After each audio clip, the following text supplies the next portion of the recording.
Welcome to another episode of Out of the Blank Podcast. Andrew, it's a pleasure to have you on the show. Would you like to introduce yourself to everyone out there listening? Yeah, hi, I'm Andrew Coogan. I am a professor of biological psychology at Maynooth University in Ireland, which is just outside Dublin.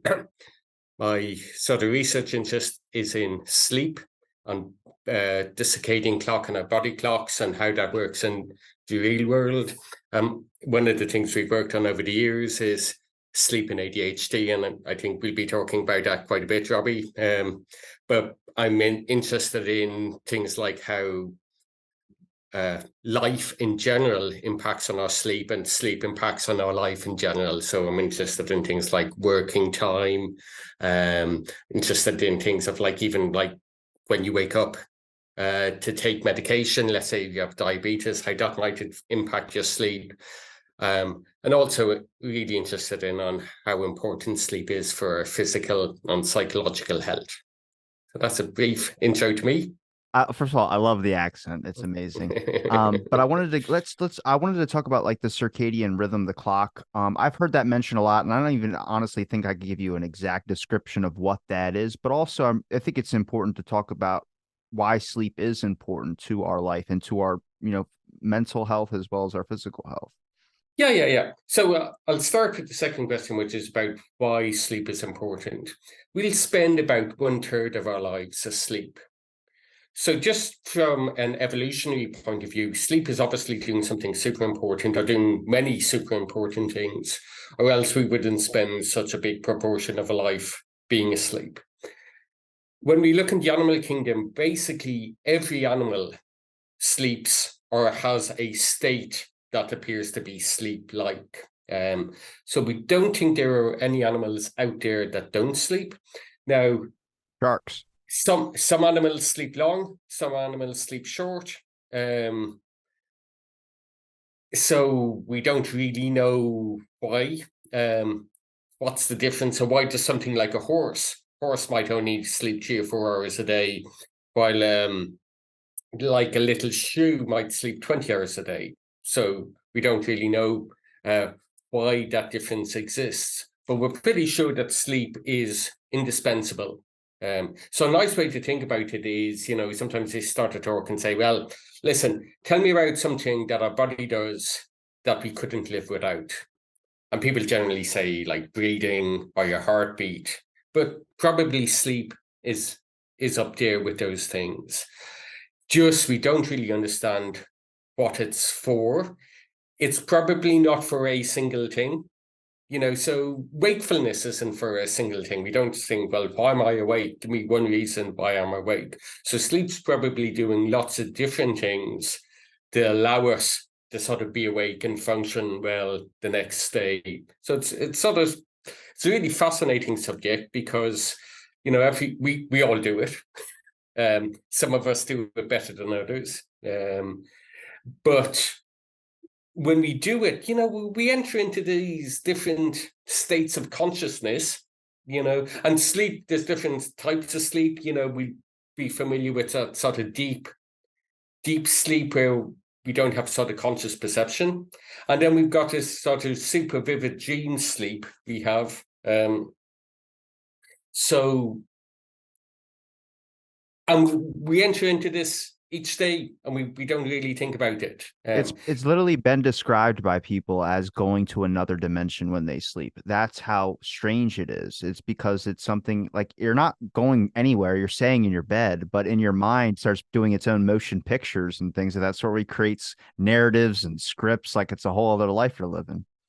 Sure, exactly. And that's part of our normal life. And the way I sort of think about it is, you go back to the 60s and the psychedelic era, when LSD and all was doing around in Timothy Leary, and the sort of mad moral panic about, oh my God, these altered states of consciousness and what harms are we doing? Yet each day we go through these multiple altered states of consciousness, and that's just part of our normal lives.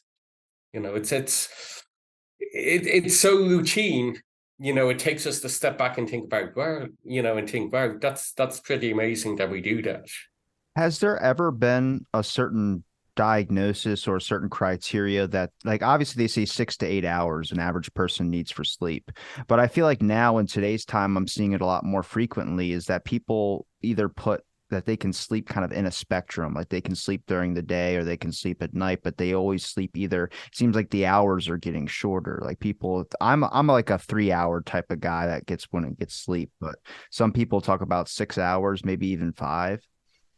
Yeah. I mean, there's lots of sort of public health data out there that suggests that our sleep duration is shrinking, and that's probably as a reflection of the pressures in society that we sort of operate under, jobs, college, school, whatever. What tends to get squeezed out is our opportunity for sleep. So you can be the best sleeper in the world, but if you're not afforded the opportunity to sleep, you're not going to have sufficient sleep. So there's a big group of people out there that experience that, which are shift workers. And there's a lot of shift workers out there. Maybe 20 to 25% of the workforce do shift work. And again, they're especially night workers working when they're supposed to be asleep, when their biology is geared up for them to be asleep, and then trying to come back home and sleep during the day. And we're not really built for that. So we know shift workers are a group of people that don't get good quality sleep, get insufficient sleep, and we think shift work is associated with sort of adverse health outcomes in the long term. So yeah, it's definitely a common problem, and it seems to be one that has got more prevalent over the last maybe 25, 30 years. Is there, when you mentioned health outcomes, is that like stuff that would be more like cardiovascular disease or things of that sort? Or is there like a dementia link that comes into context? I would have to think after a while, your mental, like your brain would just start kind of eroding a little bit. Yeah. So the answer is it's both. So there's definitely links between insufficient sleep, and that varies according to person. We've all got different needs. I might need 8 or 9 hours sleep. Somebody genuinely might only need 5 hours sleep, but it's sort of not gaining that in the long term, not meeting, if you like, our own sleep needs in the long term, is linked with things like increased risk of cardiovascular disease, diabetes, even some cancers. So all the sort of big hitters, if you like, Yeah. for chronic physical health. It definitely is important also for psychological health. Look, we all know if we don't get enough sleep, we're sort of ratty the next day, bad-tempered, difficulty concentrating, and generally our quality of life is impaired. So we can think about the outcomes of bad sleep in the long term, sort of over years, but also in the shorter term. So basically the next day. So if I have a bad night's sleep, what happens the next day? What are my impairments the next day? And then if that obviously goes on day on day on day on day, now it's transitioning from what we call an acute problem into a chronic problem, into a sort of ongoing, this is now ongoing for months to years, etc. Now, is there any evidence to show that there's like an exact link to shorter lifespans for people that get, like, let's say you get a whole bunch of people that work graveyard shifts or something like that. Is there a link? I know it's all long term and it might just be anecdotal evidence, but when you look at it, I would have to think that people would have shorter lifespans, not just whether they're going to get a propensity for dementia or any type of brain disorder, but even if your clock is shifted, which, I mean, it's going to lead us into ADHD, because I've looked up a lot about ADHD and it seems like a lot of people with ADHD have this in a spectrum or some type of difficulty with sleep. And that's just hardwired into us from when we're born, it seems like. So I'm curious in that area as well, too. So to go back to answer your question about shift workers seem to be at greater risk for lots of chronic diseases like cardiovascular disease, like type 2 diabetes. It also seems to be linked with greater mortality, shorter lifespan, congruent with, obviously, if you're going to be more prone to the types of things that are likely to kill you, it sort of follows that you'd expect to live less long. we're not sure why that is. So one of the things we do know about shift workers in general is that they're more likely to smoke, more likely to drink, more likely to use substances, and all those things obviously can knock on as well and have significant health impacts. We know diet is super important. So, if you're working the graveyard shift, often, you can just eat whatever's in the vending machine. Yeah. There isn't a kitchen or whatever. It's pretty difficult to eat healthy and have a healthy lifestyle during night work. I mean, and organizations do a pretty bad job of facilitating that in general. So all those things certainly contribute as well to the picture in shift work. So shift work it's complicated. And, it's important to say, the risk associated with shift work isn't, it's not like the new smoking. We know smoking cigarettes probably increases your risk of lung cancer by 20-fold. We're talking, so 2000%, we're talking maybe a 40% increase in risk of the types of things we talk about associated with shift work. So it is important. There's a lot of people out there, but it's important to sort of place the risk on the spectrum of things. And, and there are some jobs that will always need shift work, like police, like medics and nurses, frontline emergency staff, those are 24/7. Yeah, well, society works in a 24-hour spectrum, not just 12 hours of the day, Yeah, but there's parts of society that we don't really need to work on a 24-hour spectrum. We don't really need a supermarket at 3:00 in the morning. We don't really need, to be able to call our insurance company at, 2 a.m. Society has sort of chosen those things. Well, it's convenience. Convenience is easier than people's health. But we've discounted the cost. So we've taken the benefit and said, well, there's convenience, but we've discounted the cost. And that's a reflection of the societal values, of the world we live in. Now, we mentioned going into ADHD a little bit, but obviously with ADHD, there's a lot of evidence to support that most of them have problems with sleeping, whether it's either issue getting sleep or maintaining sleep, or I function off a low amount of sleep. Like if I get 3 hours, sometimes it feels like 8 years. Like I'll wake up a drool on the pillow and everything. And I'm like, where was I? Sometimes I think it's like the next day. And I wonder what that is. I don't know if it's just specifically an ADHD problem, but I've had it my whole life. But I have friends that have ADHD, and they usually give me a range of sleeping patterns or varieties where they'll nap 20 minutes and it'll feel like 10 years. Yeah, that's really interesting.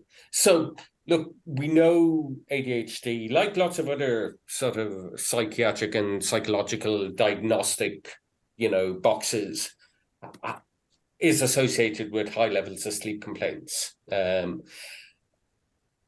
part of that is a general feature of sleep. We think sort of anything that knocks out the system in general impacts on sleep. So sleep's this, I think it's a bit like your friend who always thinks you're talking about them and everything relates to them. It's all about them.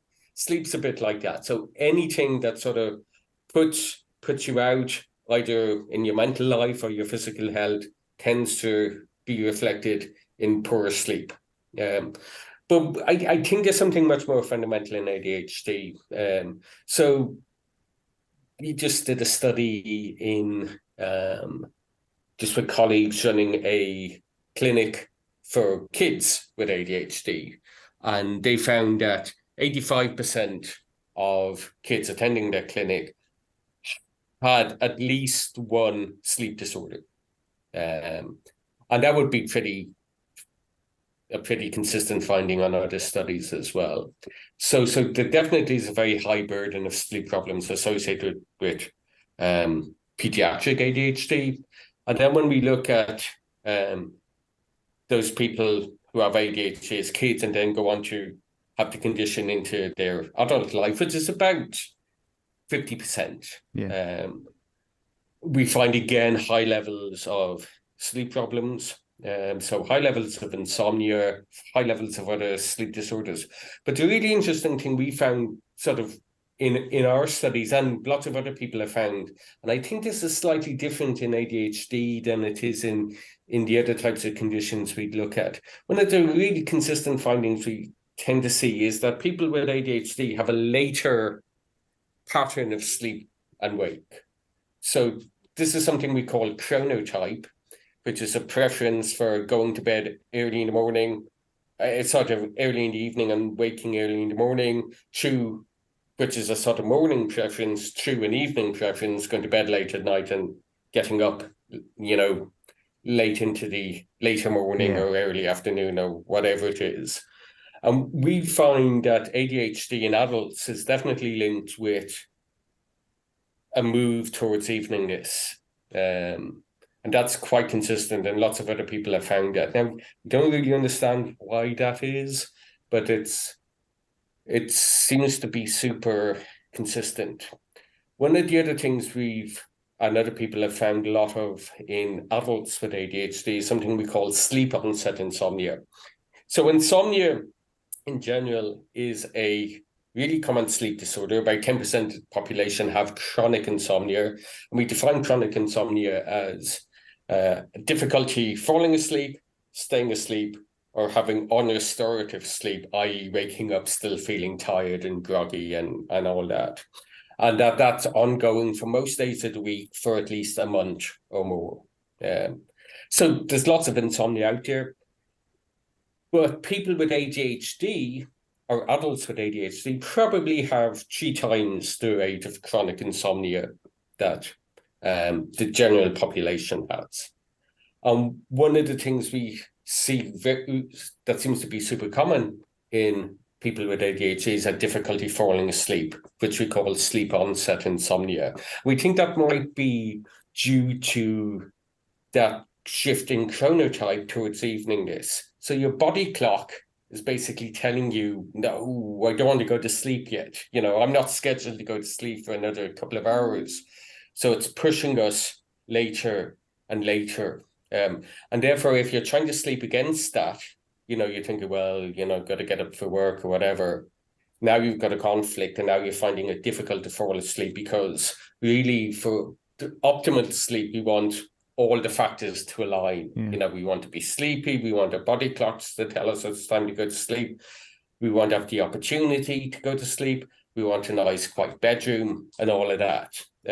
So when one of those things is out, we can now start having sleep problems. I'm really interested to hear that you get by on 3 hours sleep. Yeah. I mean, I work a late night job, so I usually go to the gym around 11, and depending on if it's my day off, I'll do maybe, like I did this morning, 6 hours of cardio, and then, came home, got groceries and stuff like that, got my stuff planned. But I usually try and get to bed, and my window would be from 4 p.m. to that 8 p.m. or sometimes it's 7:30. And then after that, I can get up and start moving and having and I've always been like that since I was a kid. It's like right after dinner is where it kind of hits me. But if you stay up past it, ADHD people tend to get like this second wind. And yeah. So there's no need. But if you gave me like past couple of days, I was so burnt out. I slept probably 13 hours, 14 hours. And that happens like maybe once a month. I'll get some type of thing where I'll have a whole day where I'm like, I need to sleep this whole day. So I don't know what that is, but it's interesting to me that a lot of these people are evening people when it comes with ADHD and sleeping. So that to me, I'm not like the opposite. I mean, I like being up in the middle of the night, but it's always that early morning. I would consider that early morning, even though some people are like, no, that's the middle of the damn night. I'm like, no, it's early morning for me. Exactly. You may think of it as early morning, but in the sort of broader scheme of things, it may be that you're just a super late person. And what you've done is that you've sort of self-selected a schedule that suits your biology, suits your natural rhythms. And that's great when we're able to do that.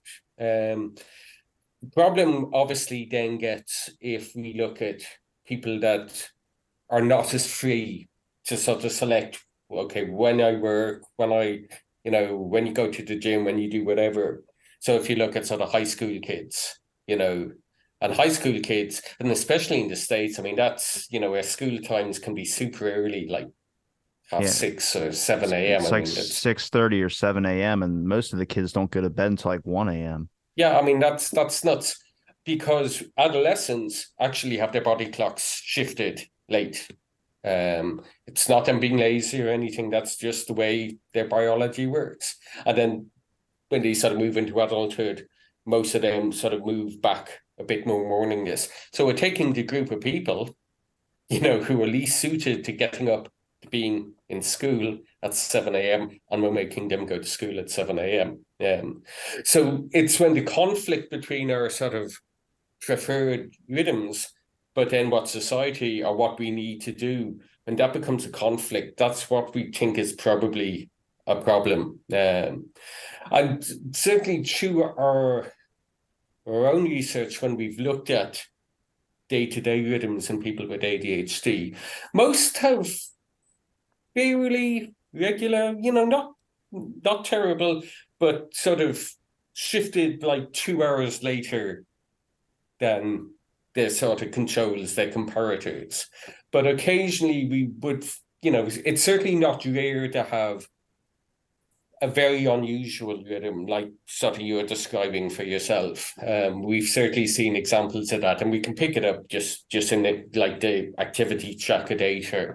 So it definitely happens. The other thing we don't really know a ton about in ADHD is the effect of medications used on ADHD on sleep. So unsurprisingly, most psychoactive medications impact on sleep, for better or for worse, or they may make some parts better and some parts worse. So drugs like Ritalin, which is commonly used in, as a frontline treatment in ADHD, we think impacts on sleep. We don't think it explains certainly all of the ADHD-related sleep changes we see, but we think it's sort of part of the picture. Yeah. So we did a study a few years ago when we looked at a group of adults with ADHD who were on psychostimulant medication versus a group of adults with ADHD who weren't on medication versus a group of controls.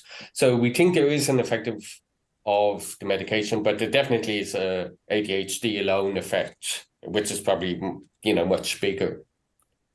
Now, with ADHD, like brains are hardwired differently than some of people who are more neurotypical. Would that affect like trying to get into REM sleep or those stages of sleep that people need that they slowly descend into? Yeah, so when we look at that type of data, we don't really see any differences. And that's not only true of ADHD, but lots of other conditions as well. So so we don't really see, okay, there's a change in the amount of REM sleep people might have, or the change in slow wave sleep. And results from studies tend to be very inconsistent. So there's nothing you could really pin down and say, yeah, that looks like, a signature of an ADHD brain in sleep. So we don't have that. What we're sort of have got quite interested in is the effect sort of ADHD symptoms can have on our sleep-wake behavior. So let me sort of explain what I mean by that.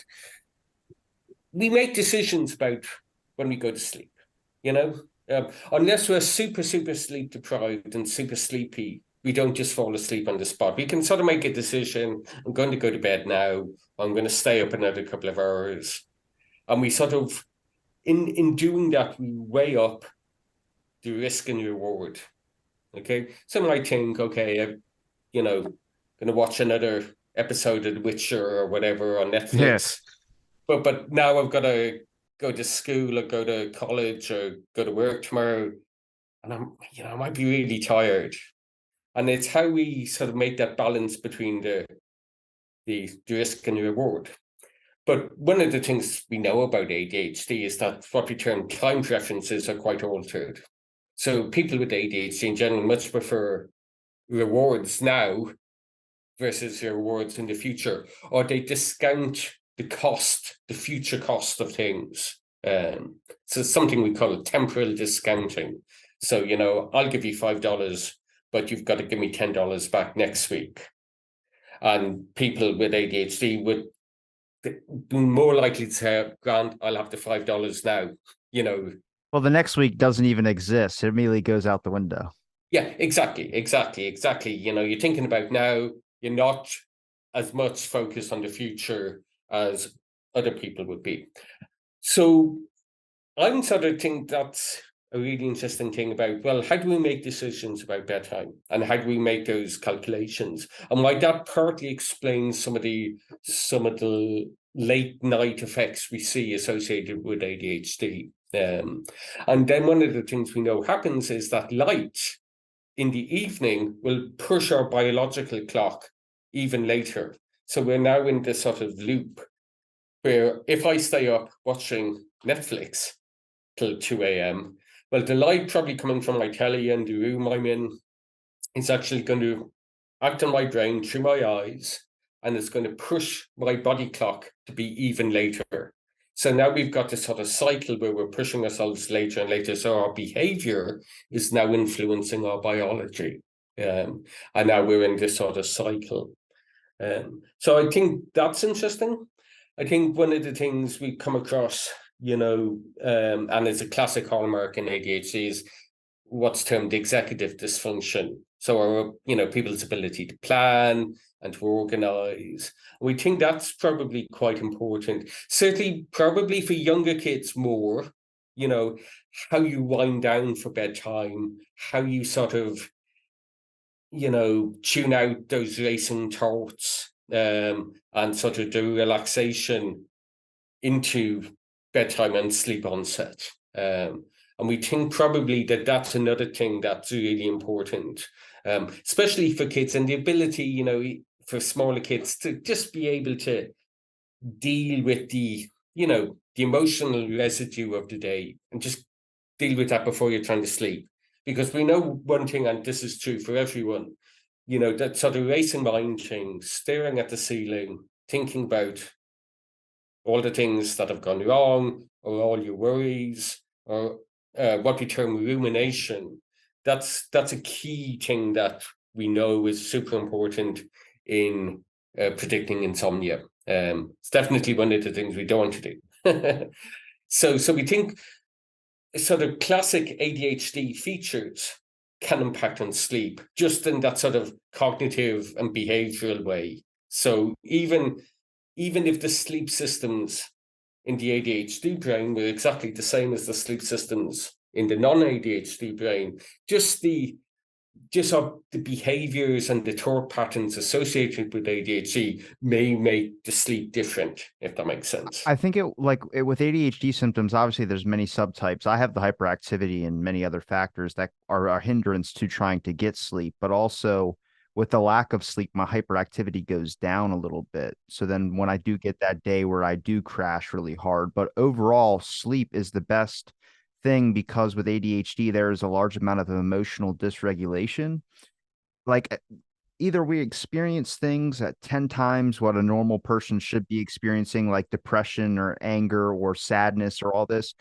I find that a nap tends to help balance that emotional irregularities that come with that. And I would have to think with a child, it would be some, I mean, that's why they tell kids take a nap or something. You're just cranky, you're tired or something like that. That emotional regulation gets reset. Yeah, definitely. So we think REM sleep, and REM sleep stands for rapid eye movement sleep because our eyes go like that during REM sleep. And that's the sleep during which we dream mostly. We think REM sleep is really important for emotional regulation. So, for example, people with PTSD appear to have changes in their REM sleep. And it's thought that the changes in the REM sleep hinder our ability to strip out the emotionality of memories. Okay, so let me explain what that means. Let's say I'm a kid, I fall out of a tree, I break my arm, okay? It hurts like hell. Okay, now I'm an adult remembering the time I fell out of a tree and I broke my arm. What I remember is that happened, so the episodic memory trace of that. But what I don't recall is the horrible pain and that sort of visceral and emotional feeling. But people with PTSD would re-experience the whole of the experience. And we think that something in the sleep is sort of, sleep problems are preventing that emotional re-experiencing from being dialed down or extinguished or just sort of dampened away. So we know sleep is super important in emotions. People with depression, nearly everyone with a diagnosis of major depressive disorder will have sleep problems, and lots of them are super significant sleep problems. And actually going off on a tangent a little bit, we know that there's emerging evidence that if we address the sleep problems in people with depression, their depression gets better. Yet if we do cognitive behavioral therapy for depression, in people with depression and insomnia, the depression gets better, but their insomnia doesn't. So actually treating the sleep problems can help us treat the depression as well as the sleep problems. So we definitely think sleep is super important for emotional regulation and sort of helping us, dampen down maybe as you described it, the sort of hyper amplified emotional responses to stuff. This is probably an anecdote, not really an anecdotal one, but maybe one we don't really have information on yet. But do you think it's because our brain is pulling something out of our consciousness or subconscious, something that's deep back there? A lot of people's dreams, or even when they lose a family member, they have a dream about that family member. It's a way of like kind of dealing with trauma and things of that sort that make it less painful. So when you wake up, you get over kind of the trauma in a sense.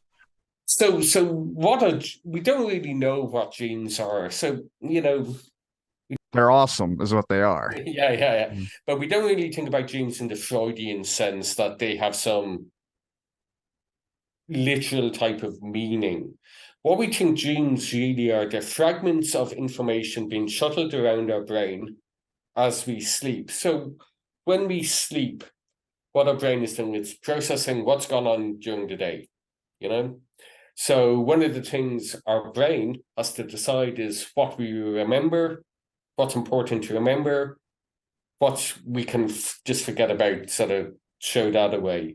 So actually we know that bits of the brain replay sequences of actions that happen during the day. And that seems to be part of the memory system, and then what we think probably happens during REM sleep is that these bits of information get sort of chucked up, if you like, to our mind's eye. And then they'll be sort of random bits of information. And then because the way our brains work is to try to impose a narrative on things, we sort of construct these bizarre narratives that link these random bits of information. And that's what may be a dream. So a dream may actually be a side effect of what's going on in our brain, rather than being the purpose in and of itself, if that makes sense. Then we don't know. One of the problems with dream research in general is that we sleep in 90-minute cycles. So we go down into what we term non-REM sleep, and then back up into, and then we have a period of REM sleep in which we dream, and then back into non-REM sleep. But the non-REM sleep wipes the memory of the dream that we just had. Yeah. So to remember a dream, basically, we've got to wake up from the dream sleep. And that's what we know normally happens because the second half of the night has more REM sleep in it than the first half of the night. So we're much more likely when we wake up after having a 7 or 8 hour sleep, if we do that naturally without an alarm clock, we're waking up more likely from a period of REM sleep, and we can recall that. But we won't remember a dream from earlier in the night. Now, I had an experience, and this is something that I found really fascinating, where I had a dream, and in my dream was a memory of another dream. Like a place that only existed Like a hat in a inside a dream. hat. Yeah. Yeah. And I was looking at this, and there's very little science on this. But like as a neuroscientist, I thought, well, that's amazing. So how does our brain encode the memories of dreams? Because we know how our brain encodes memories of our conscious and awakening experience. But how does our brains encode the memory of dream? Then to be able to sort of achieve that and sort of show it up into the soup Yeah. of a subsequent dream. Well, And people experience dreams in very different ways. Some people have super vivid dreams. Some people, dreams are much more visual. Some people's dreams are more sort of narrative, like sort of thoughts rather than. well, that's with ADHD. There's a couple studies on nightmare frequencies more impacted on ADHD, and they don't know why. I've seen every study just says that there's not really an explanation why, but I've explained dreams on this show before that have been some that really still stick with me. I could tell you the exact detail of every single one, like Nick Swartzen being attacked by a seal. I can't tell you why. I like Nick Swartzen. He's a great guy, but I explained this 45-minute trip of this what this dream was to my buddy, and he's always on here trying to dissect my dreams and the meanings of what they mean out of them, but I can't. It's not a real experience. I didn't experience anything, but when I was in that dream it felt so real, like it was like happening right in front of me, which I mean it makes them ever more fascinating, but good god. And there's one thing. There's some really interesting stuff about dreams. So having dreams about school, sort of high school. When you're 50 or something like that is ridiculous. Yeah. But and that seems to be a cross-cultural phenomenon. So there's something in the adolescent brain that we all have these dream more about our school years. And in Ireland, sort of the terminal exam we do when we finish high school is called the Leaving Cert. And everyone has dreams about their Leaving Cert. Waking up going, how am I supposed to do this exam? It's 30 years since I studied this. And everyone you talk to has exactly the same dreams. So there are periods in our life that, the sort of, if you like, the semantic or the episodic content of which seems to reappear in our dreams more frequently. But yeah, it's pretty wild stuff, and we've all, I think, experienced that when you wake up from a dream and you go, what the hell was Yeah. that about? Yeah. Well, what's the meaning of that? I know people always keep like they're like keep a dream journal, but there's some of them I wake up from. I'm like, I don't know even if I even tell anybody that I'm gonna get locked up 100% in this Looney Well, bin. well, there's an effect called the dream lag effect, which is that if you watch a movie or something, okay, contents of that movie might be incorporated into your dream the next night. And then it sort of goes away for the next few days. But about a week later, there's a higher chance that contents of that movie would pop up in your dream. And again, probably reflecting how your brain is pushing that information around, in order to sort of store it in the long term.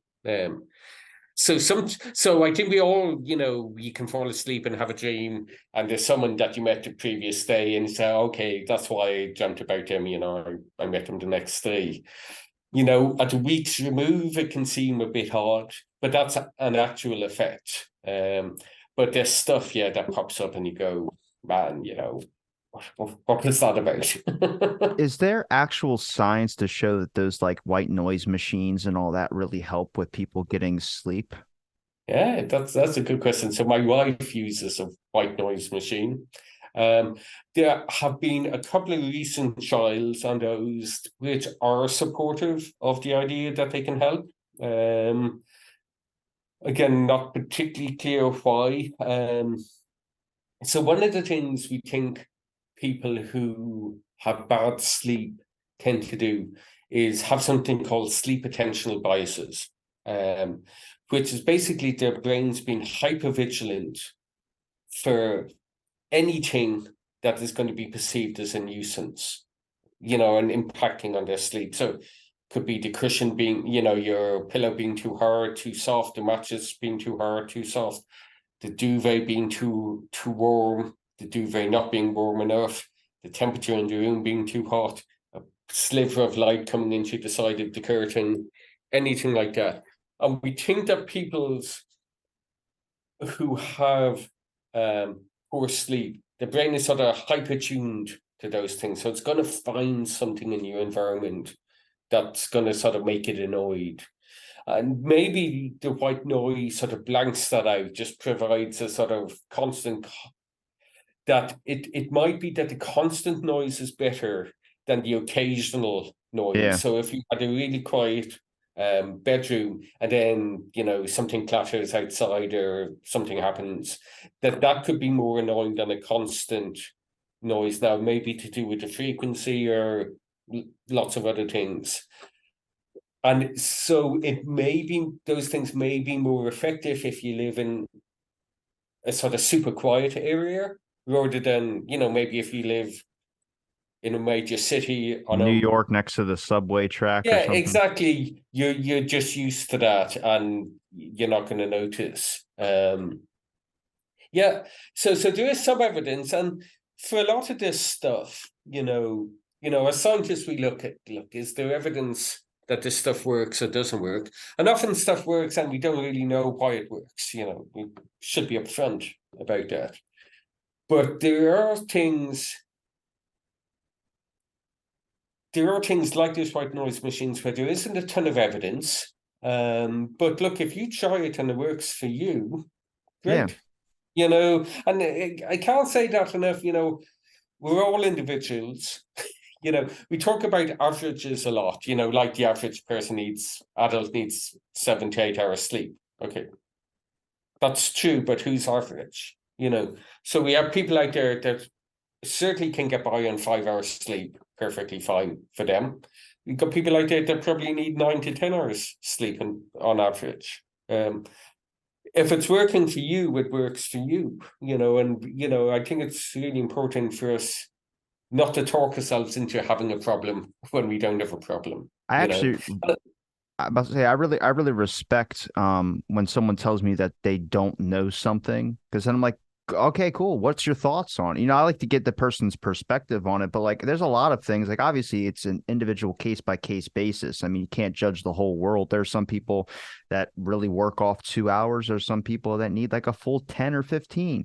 But in my opinion, I think the average population is probably underslept. And I feel like with the way that society's moving forward, we're somehow learning to function off less and less, whether that's a good function or just being able to do the bare minimum. But we have so much of stuff that sells you like sleep aid, sleep aid, sleep. It's now a whole industry. And I'm like, well, society could just ease up a little bit too on certain aspects of things, but everything's got to be moving forward. I mean, I live in a beach town, so most of the things that happen are late at night. They're after 9 p.m. They're bar gigs, club gigs. All my friends do those. And I'm like, look, I don't know. I mean, I feel like, you're sleeping all day and then you're being up in the middle of the night. I kind of do that too, in some sense of the word, but I also get to enjoy some of my day. And I feel like you need sunlight for things like the benefit to that. So unless you're sleeping with the windows and doors open and the sun's just beating right on you, but. Yeah, absolutely. I mean, you're dead right that, we try to fix a problem of our own making in society with pills and gadgets and hacks, rather than looking at, well, what's the root cause of this, And as I said, you could be the best sleeper in the world, but if you're not afforded the opportunity to sleep, your sleep health's not going to be good. And there's lots of people, people having to work 3 jobs or whatever crazy hours that they're having to do, or gets pushed out to sleep. So a lot of this is about the societies in which we live and the sort of decisions and the values that those societies make. You're absolutely right. You mentioned sunlight there. Sunlight is something we know is actually super important. One of the things we don't really compute very well is the difference between indoor electric light and outside sunlight. So I'm here in my office, I've got, the fluorescent strip light. It's probably about 200 lux in here, which lux is just how we measure luminance levels. I go outside now, it's a pretty miserable day here, it's grey and it's raining, but even then it's probably 1,000 lux. So the sunny day is going to be probably 10,000 lux. Now our brains are built not to really perceive that level of difference, but there are systems in our brain that actually count basically how much light there is. And the better the light in the day, that's actually better for our sleep. And the best light in the day is provided by being outside. And I remember reading a study a few years ago from, I think it was in San Diego. So Southern California, basically, you know, the best climate, you know, you could have. And it was measuring people's exposure to outside sunlight, and it was something like 40 minutes a day in the cohort that they looked, because they were in the cars commuting, then they were inside in the office working, and back in the car commuting. And actually, despite there being all this abundant sunshine, the amount of sunshine they were actually being exposed to was very low. So getting out in the sunshine is actually super good for our sleep. There's lots of evidence to suggest that. So, you know, if probably a lot better than light boxes or any sort of gadget fix, you know, nature's given us the best solution. And that's getting out in the sunshine, because what our body clocks really want is a nice big difference between day and night, you know, and that really helps them. So if we're out in the bright sunshine in the day and a nice dark night, that's, if you like, the optimal arrangement for our body clocks and therefore for our sleep. Is there a certain season that you see, I guess maybe averages of populations get more sleep? I would have to think when it comes in with that seasonal depression when it hits that winter time. Yeah, so here, so it depends where you're located, you know, in the world. So in Ireland, where we are, we always think of ourselves mentally as being like New York or Boston. We're not. We're like Newfoundland, you know, we're I love way north. Newfoundland. Yeah, I'm not saying any, but we're much further north. So that means we've got quite a big difference in the hours of daylight Yeah. during the winter and the summer. So in the winter in December, dawn will be 9, half 9 in the morning, and dusk will be about 4 p.m.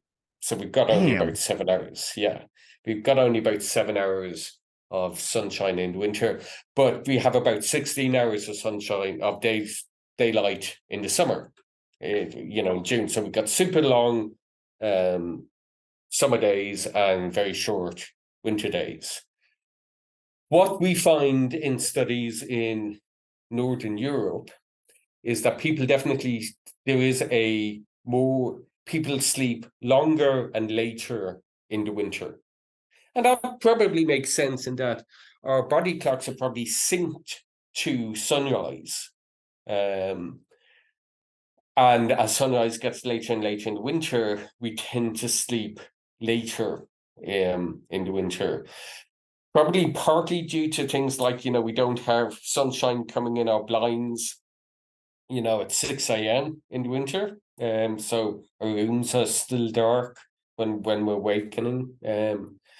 But that's a finding that seems to be quite common. And it's actually a really interesting question, because we don't really think about the effects of seasons on us very much. You know, anyone from an agricultural background knows about the seasons, you know, spring lambs and seasonal breeding in farm animals and in crop cycles and all that. But we don't really think about, well, how does the season affect humans? And it definitely does. You know, it may have been damped out, you know, electric lighting and all that may have sort of suppressed the effects of the seasons a little bit, but it still definitely affects us. And I think that's important, because it's a sort of humble perspective, you know, that we're not that different. You know, you know, we've got all these fancy things we can do, but you know, we're still an animal, and we still have this, you know, we're still driven by nature in sort of similar ways to all the other animals that we live around. Well, you mentioned in the beginning about all even animals sleep, everything needs kind of sleep in a sense. I mean, but is there any connections that you can see? Like if you did a study on an animal, could you use the same results for someone that's like a person if it was maybe a little bit more precautious of a study, something you can't really do on a person? I don't know. I hate to Yeah, yeah, bring up that yeah, question. yeah. Well, that's a good question. Obviously, in any types of research abounded by ethics, and the consensus would be that there may be some things you can do in animals that would be completely unethical in humans. So, a classic example of that would be the question of, well, is sleep really required for life? Yeah. Yeah. So one way to try to answer that question is, well, what happens if you completely sleep deprive someone, you know? Hallucinations start to happen after like day 4 or something. Yeah, but you can't keep doing it until someone dies. That's true. You That's true. can't keep, but people have purported to show that in lab rats, that if you keep lab rats awake, and there's various ways of doing that, that they will die of sleep deprivation in a shorter time than it would have taken to starve them to death. Now, there's various possible explanations for that.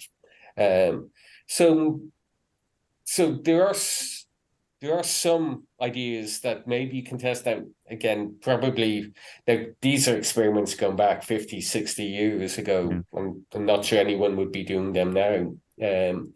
But there are things from animal experiments and animal models that have definitely taught us about sleep. So I'll give you an example. There is a set of conditions, a sleep disorders called circadian rhythm sleep disorders. And these are sleep problems that are primarily driven by something happening to the circadian clock or body clock. So the two forms of that, something called delayed phase sleep disorder or advanced sleep phase disorder. So delayed sleep phase disorder is just when you go to bed late and wake up late, But if you looked at the sort of bell curve of society, you'd be in the sort of latest couple of percent of that. Equally, people with advanced sleep phase disorder wake up very early and go to sleep very early. In and of themselves, these conditions may not be terribly significant, but they are significant when you have to live in a society that you completely don't fit into for Yeah. either end. But the advanced sleep phase disorder, researchers found a familial form of that. So that's basically where it ran really strongly in a family. And that was cool because you could do genetics on that family. And that's a familial form is usually a rare form that's associated with a change in a single gene. So they're not common things, but they teach you in principle about how things could work. And they found that, as far as I remember, it was a family in Utah that had this advanced sleep phase disorder. And they pinpointed it to a gene. And then they were able to go and look, well, if we go into mice and we make that gene, we introduce that mutation that we see in this family into that gene, what happens to those mice?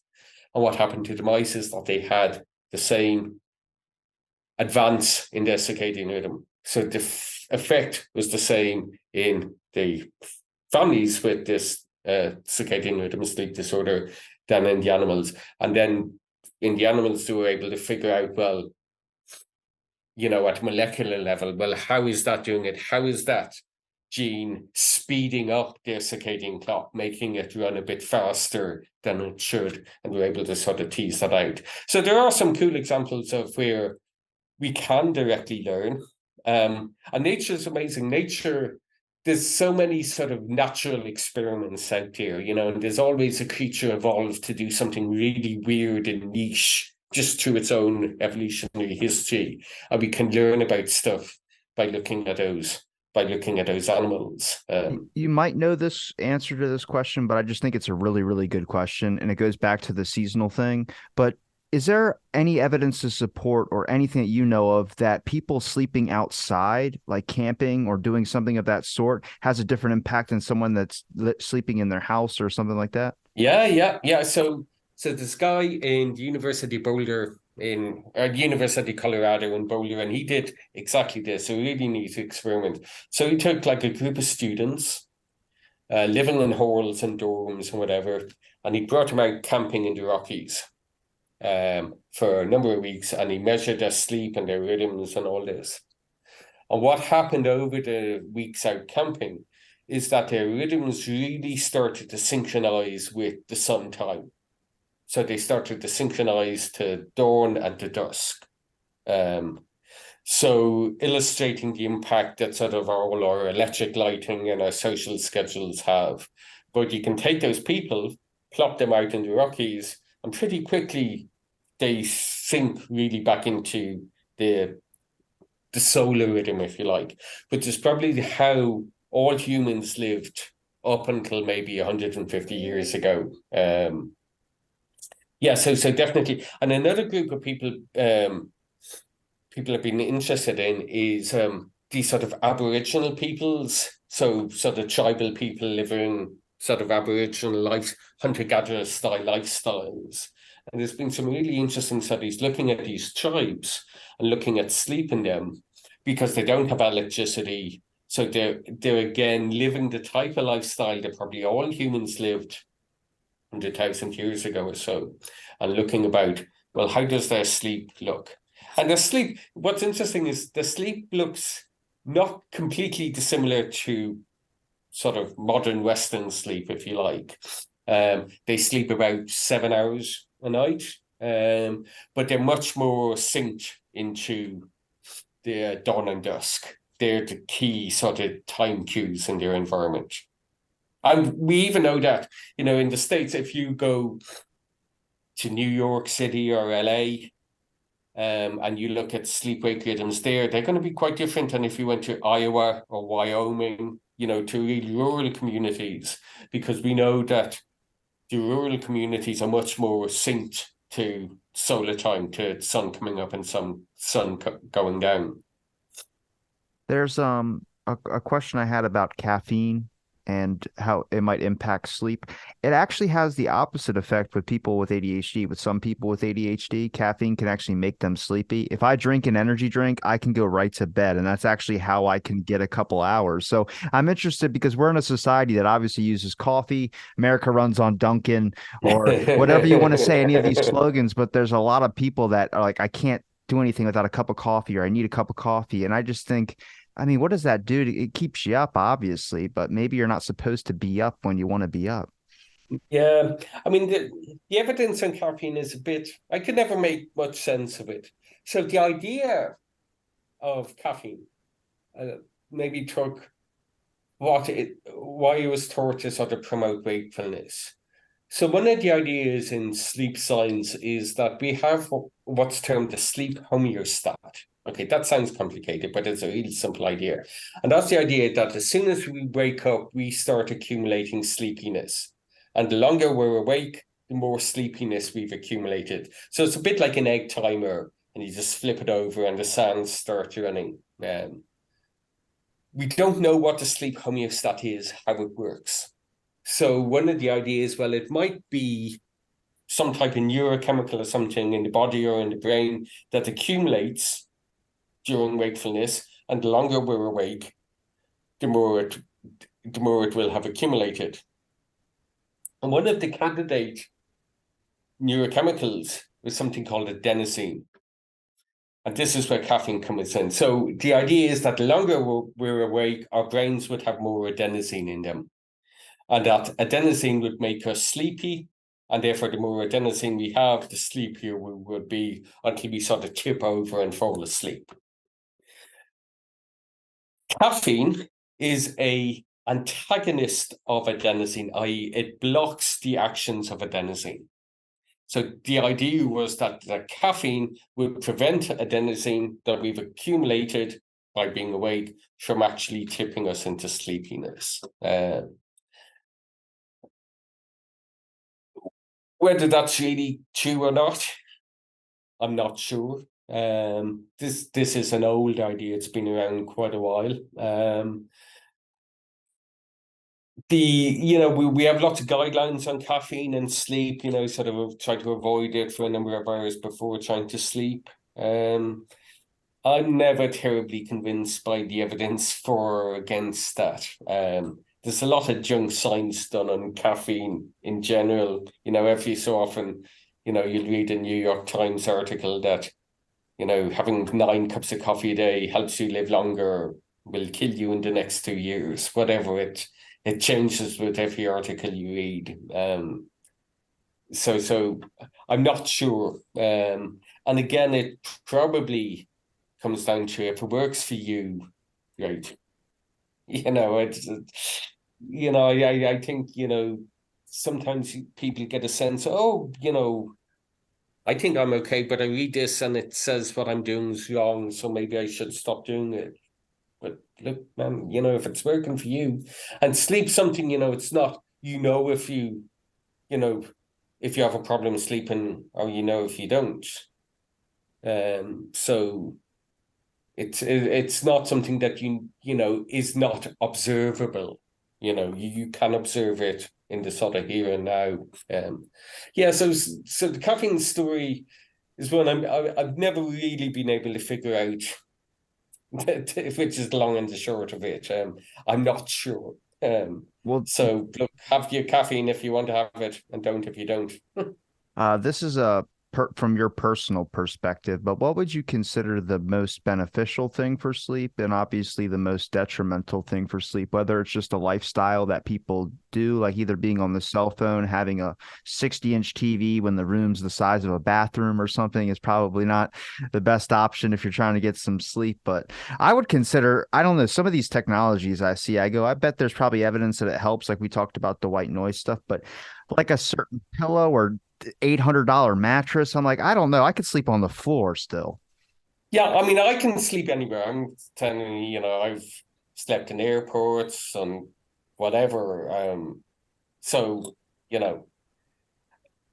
I think, to answer your question, and it's quite a fundamental question, and here's the rub. Good sleepers don't think about sleep. Yeah? They don't have to think about, well, how am I going to get to sleep? They just sleep. Go to bed and they fall asleep, and they don't think about it. And actually thinking and worrying about sleep is detrimental to sleep. So like in insomnia, we've got this classic sort of sleep anxiety loop, which says, I'm can't sleep. Now I'm worried that I can't sleep. Now I definitely can't sleep because I'm worried that I can't sleep. And this is a sort of maladaptive thought cycle we fall into. To me, and what we work on, is the idea that what are we doing as a society? So to have optimal sleep, yeah, we want to have individual factors to be good. So I want to be a good sleeper, but I need that opportunity to realize that good sleep, So that's no good if I'm working 18 hours a day. I'm not going to be able to get sufficient sleep. If I have to share my bedroom with 4 other people or whatever, I'm not going to get good sleep. So it's nothing to do with me. It's my situational factors. If I'm,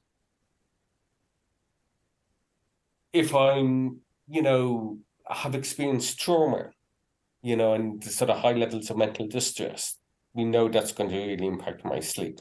So all the things, it comes back to all the old unsexy questions, about social justice and, fairness and equality in society.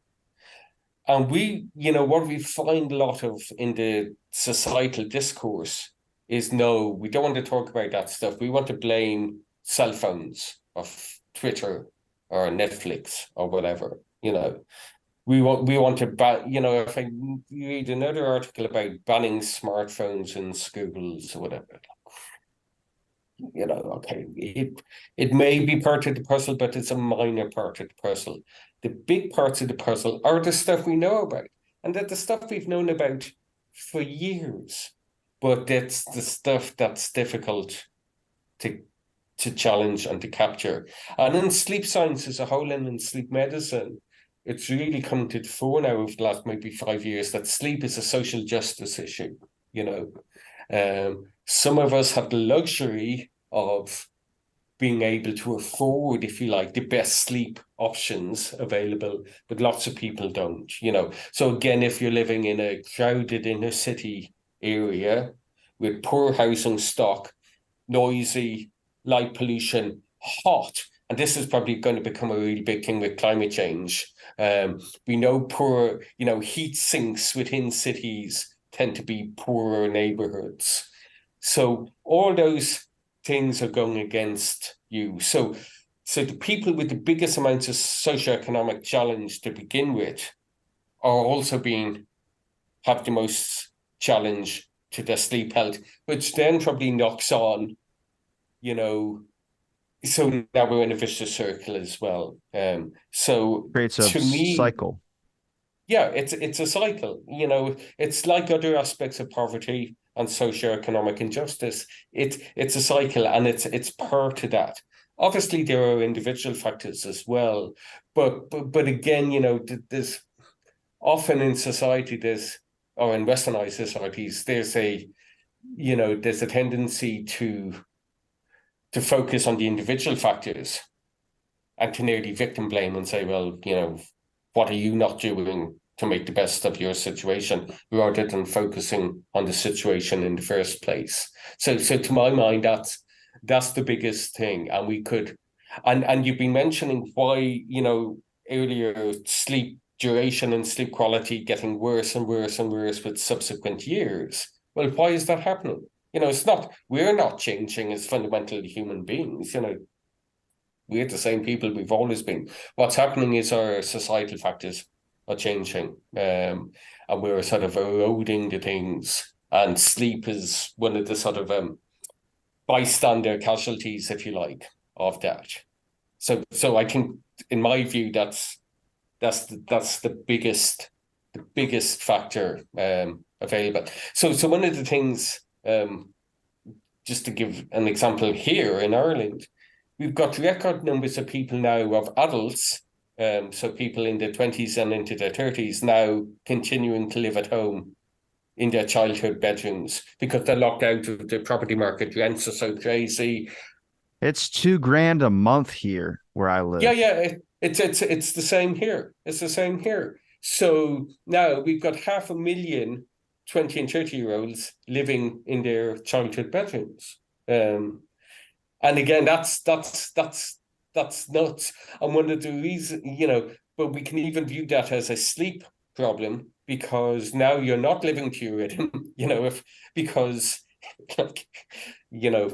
if I moved home, my dad would be up like at 6 a.m. hoovering, because he's 80, and that's a normal thing for an 80-year-old to do. That's where his body clock is at, and that's the rhythm of their household. But now that's not the rhythm of a household for someone in the 20s and 30s. So it's impacting on, even just thinking, through the narrow lens of sleep. That's what's happening then. Yeah. So it's those big sort of societal issues, to me, are the big thing. And the other thing that's happened a lot, I think, is work. Work has just spread and taken over our lives. We've gone to... You got to. Price has gone up, man. Everything's gone up, but work, what I mean is, work used to be like 9 to 5. Who works 9 to 5 now? Who has a job that they can just knock off at 5 p.m. and say, that's that, I'm done, I'm on the train home? So it's, so we're checking our phones, we're, working, whatever. But that impacts on sleep, because that sort of, as we dilute the difference between our home and our work lives, And one of the things we know we want to try to do for good sleep is to sort of get rid of the detritus of the day before we try to sleep. And that's pretty difficult if you're in a bedroom and your workstation's in the corner of your bedroom and whatever. That's a constant reminder of all the stuff you should have done today that you didn't, and all that. So again, I think work and work patterns is a big one for me as well. And look, we've had a big change during COVID, and we await to see what happens in the longer term from that. I don't know what will happen. Hopefully something good. We need a win. We need a win. I don't know. I'm sort of pessimistic. I'm pessimistic too, but I'm trying to be optimistic.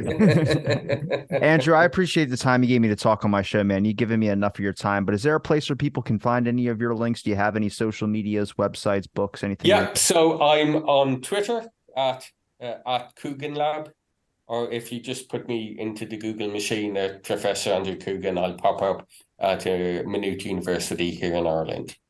And I'll link those in the description. It's been a pleasure chatting with you. And thanks everybody for listening to this episode of Out of the Blank podcast.